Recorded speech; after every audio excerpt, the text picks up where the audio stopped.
Hello everyone, welcome back to my channel. So in today's pediatrics topic, we will discuss about very important topic. The first, that is the differentiate the preterm, term and the postterm baby, and related to that हम एक scale पढ़ेंगे. That's name is expanded new Ballard score scale. Then feeding in newborn, like the preterm, like less than 28 week, 22, 32 week, feeding कैसे करते हैं. The newborn management, and the last, that is the cause of most common cause of under 5 mortality rate, right? So the first topic, that is the preterm, term and postterm में क्या differentiate होता है, कैसे हम differentiate करते हैं preterm, term and postterm baby को. So the first one is the weight. So अगर हम वेट की बात करें, if we are talking about the weight, so pre term का वेट कितना होता है, less than 2.5 kg. For the term baby the weight is 2.5 to 4 kg, and post term कब बोलेंगे, if the weight is more than 4 kg, right? So that is about the weight. Second very important to differentiate from the preterm and the term baby, that is the scalp hair. So in scalp hair, what is that? For the preterm baby, अगर baby preterm होगा, less than 37 week पे born हो जाएगा, है ना, सो उसका जो hair होगा वो कैसा होगा, कर्ली एंड फिजी होगा, कर्ली एंड फिजी हेयर होगा. But for the term and the post term baby, the here is very smooth, silkie and shiny होगा, ठीक है ना. So very smooth, silkie and shiny for term and post term baby. If we are talking about the leniogo, so what is leniogo? It is some like hair present on the baby's body. So this is the leniogo, as you can see in this picture, and appreciate very clearly, this is leniogo, fine hair that is present on the baby's body, so that is known as leniogo. So for preterm, leniogo is present, and for term and post term, leniogo क्या हो जाता है, absent हो जाता है, ठीक है. Coming to the breast nodule, so in preterm it is less than 5 mm, जो नोड्यूल होगा less than 5 mm होगा, टर्म में more than 5 mm होगा, एंड पोस्ट टर्म में भी अराउंड like 5 to 10 mm के अराउंड होगा, ठीक है ना. सो प्रीटर्म में less than 5 mm लेनिगो प्रेजेंट होगा. जो स्कैल्प हेयर होगा वो कर्ली और बहुत फिजी होगा, ठीक है.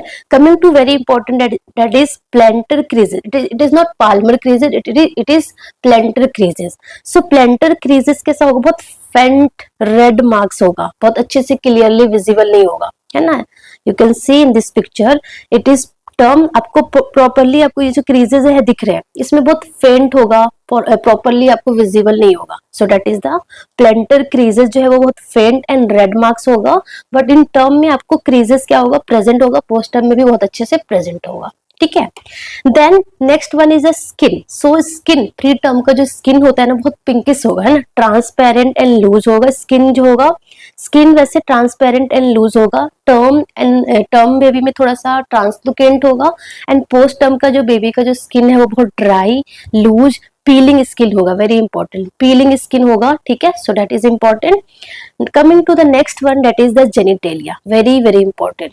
सो genitalia in female, so in female में जो जेनिटेलिया होगा वो दैट इज क्लाइटोरिस जो होगा वो एक्सपोज्ड होगा, clitoris is exposed out. But in term and post term baby में क्या होगा, क्लाइटोरिस जो है वो एक्सपोज नहीं होगा, because it is covered with labia majora and labia minora. So that is very very important, ठीक है. Coming to the nail, so nail in pre term baby में जो नेल होगा बहुत सॉफ्ट और शॉर्ट होगा, प्रॉपरली अच्छे से डेवलप नहीं होगा, तो बहुत शॉर्ट एंड वेरी सॉफ्ट होगा.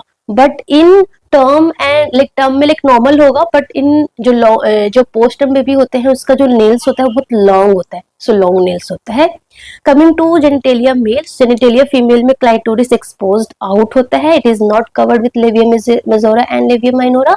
बट इन मेल में क्या होता है, मेल में जो स्क्रोटल बैग होता है ना वो एम्प्टी होता है. क्यों? क्योंकि जो टेस्टिस वो कब डिसेंड होता है, अराउंड 36 वीक पे, 9 मंथ कंप्लीशन पे वो डिसेंड होता है, एंड बेबी उससे पहले बॉर्न हो गया. बिकॉज ऑफ दैट जो स्क्रोटल बैग होगा वो एम्प्टी होगा, नो डार्कनिंग ऑफ स्क्रोटम, उतना ज्यादा डार्कनिंग भी नहीं होगा, और जो रुगोसिटीज होता है ना, जो ऐसे मार्किंग होता है स्क्रोटम पे, वो भी क्या होगा, एब्सेंट होगा. बट इन टर्म में स्क्रोटल बैग फुल होगा, बिकॉज टेस्टिस प्रॉपरली डिसेंड हो जाएगा, darkening of scrotum present and rugosities is also present, ठीक है. Coming to scarf sign, so pre term में स्कार्फ साइन क्या होगा, प्रेजेंट होगा. सो स्कार्फ साइन क्या होता है, स्कार्फ साइन में क्या होता है कि जब हम हैंड को ये जो ऐसे फ्लेक्स करेंगे तो ये जो एल्बो है ना, it cross the mid line. If it is cross the mid line it is known as a scarf sign positive, है ना। सो जो प्री टर्म का जो बेबी होता है ना, बहुत जो उसका जो टोन होता है बहुत लूज होता है, अच्छे से टोन नहीं होता, हाइपोटोनिक बेबी होते हैं। सो बिकॉज ऑफ दैट जो बॉडी है बहुत फ्लेक्सिबल होती है ना। सो जो ये एल्बो है it cross the mid line, है ना। So scarf sign is present in pre term baby, बाकी term and post term baby में स्कार्फ साइन प्रेजेंट नहीं होते हैं। वेरी वेरी इंपॉर्टेंट, ठीक है। Coming to the next one, that is the vernix caseosa.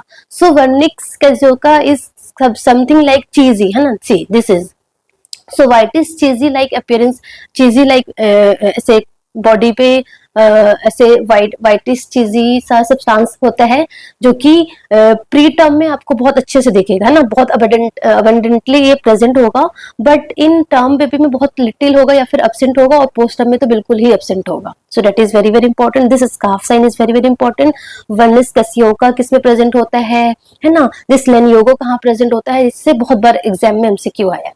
So this expanded new blood score जो है that is known as ENBS. So it is used to assess the gestational maturity of newborn. Very very important, बहुत सारे scale आप पढ़ोगे in paediatrics, जैसे कि expanded new blood score हो गया, अबगार स्कोर हो गया, है ना, आगे हम डॉनी स्कोर पढ़ेंगे, ठीक है ना। सो ये सारे स्कोर कब क्यों यूज करते हैं ये आपको बहुत अच्छे से पता होना चाहिए। So this expanded new blood score is use to assess the gestational maturity of new born. Very very important, gestational maturity of new born. So ये हम बेसिकली 20 to 44 वीक के अराउंड करते हैं, ठीक है ना। सो 20 to 44 वीक के around करते हैं, वेरी वेरी इंपॉर्टेंट। सो जब बेबी बॉर्न होता है तो हम ये वाला स्केल करते हैं। सो इसमें बेसिकली ना दो कंपोनेंट्स हैं।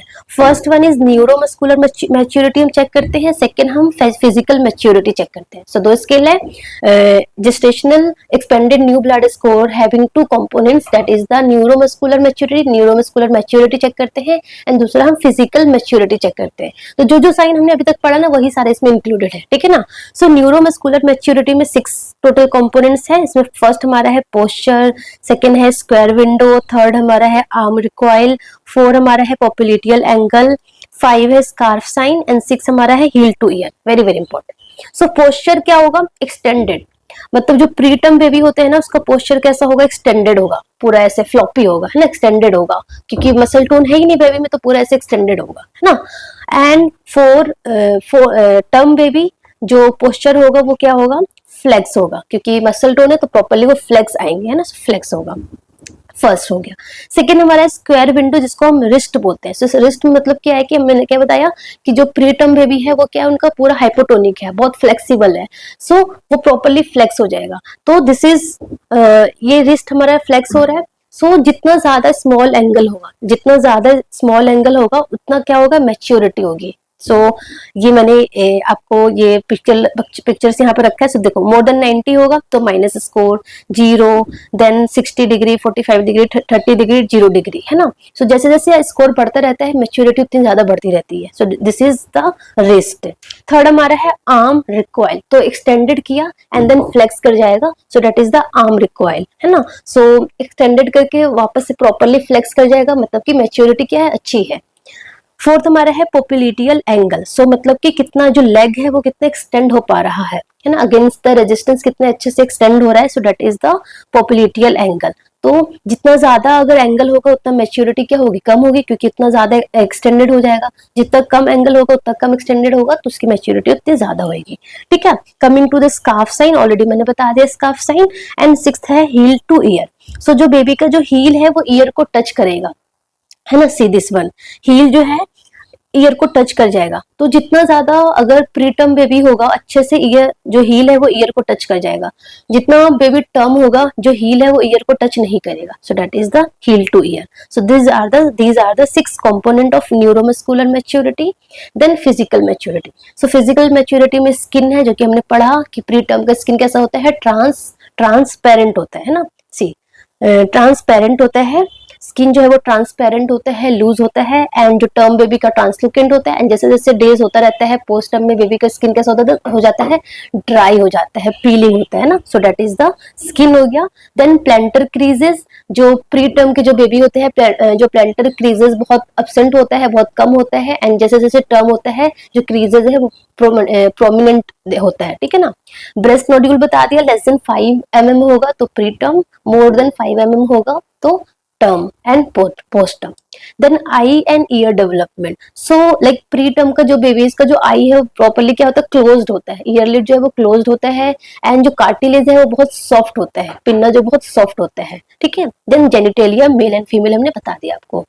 So these all are the components of expanded new blood score, ठीक है। so जितना ज्यादा स्केल होगा, जितना ज्यादा हाई स्कोर होगा उतनी ज्यादा मेच्योरिटी होगी, ठीक है ना। so these are low score मतलब कि प्री टर्म, लो स्कोर मतलब प्री टर्म, हाई स्कोर मतलब कि टर्म और पोस्ट टर्म, ठीक है। So this are the expanded new blood score, very very important, this component is basically important, आपको पता होना चाहिए, ठीक है ना। सो यहाँ पे देखो -1 0 1 1 2 3 4 है ना, ऐसे इस तरीके से स्केल है इसका, ठीक है। देन न्यू बॉर्न मैनेजमेंट, तो जैसे कि हमने लाइक एडल्ट में पढ़ा था कि एडल्ट में जब भी कोई भी पेशेंट अगर हॉस्पिटल आता है, इमरजेंसी आता है या फिर एडमिट है, तो हमारा जो सीक्वेंस है, हम किसको सबसे ज्यादा प्रायोरिटी देते हैं, दैट इज ऑलवेज एयरवे।